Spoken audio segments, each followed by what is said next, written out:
আমাদের দলীয় নেতৃত্ব যেরকম মনে করেছে একটা সমন্বয় রেখে একটা কোর কমিটি গঠন করেছে, সেটাকে প্রত্যেকে সম্মান দিয়ে সেই জায়গায় সেই তৃণমূল কংগ্রেসের কাজটা এগোবে।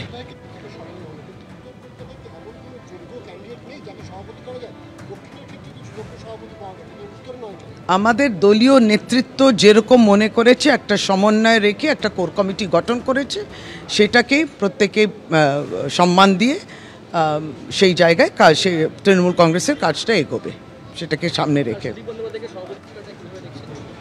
দাদা আমাদের অত্যন্ত সম্মানীয় সাংসদ এবং তিনি দলীয় চেয়ারম্যান, সুতরাং দাদার সম্মান এবং দাদাকে সম্মান জানাই। তিনি ভালো থাকুন, সুস্থ থাকুন। আমি চিরকালই একজন দলের সৈনিক হিসেবে আমার নেতৃত্বকে সবসময় সম্মান দেখিয়েছি।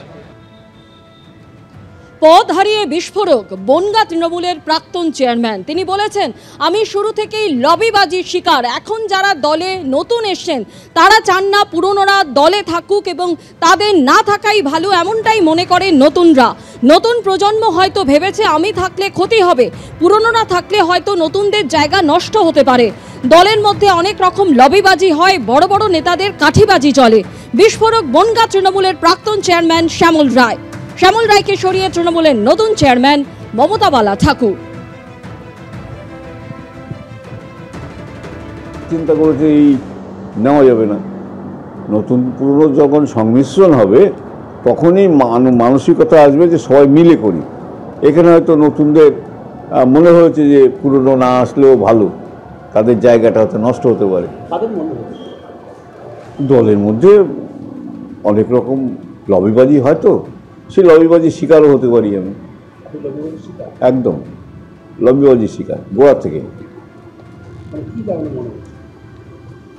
দলে খারাপ হতে পারে আমাকে নিয়ে, সেই চিন্তা ভাবনা করেছে নতুন প্রজন্ম যে আসলে দলে থাকলে দল খারাপ হবে।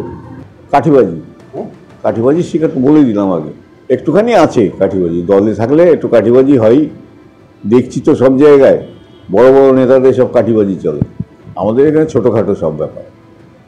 না, শ্যামলদা অসুস্থ আছে, হয়তো আবেগে কোনো কথা বলেছে।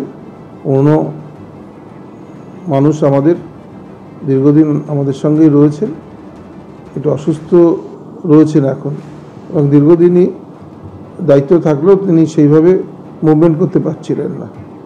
বনগাঁ সাংগঠনিক জীবন অত্যন্ত গুরুত্বপূর্ণ।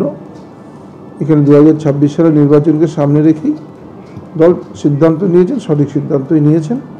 ওনার দুঃখ পাওয়ার কিছু নেই, আমরা যথেষ্ট মর্যাদা দিয়েই ওনাকে দলের কাজে লাগাবো।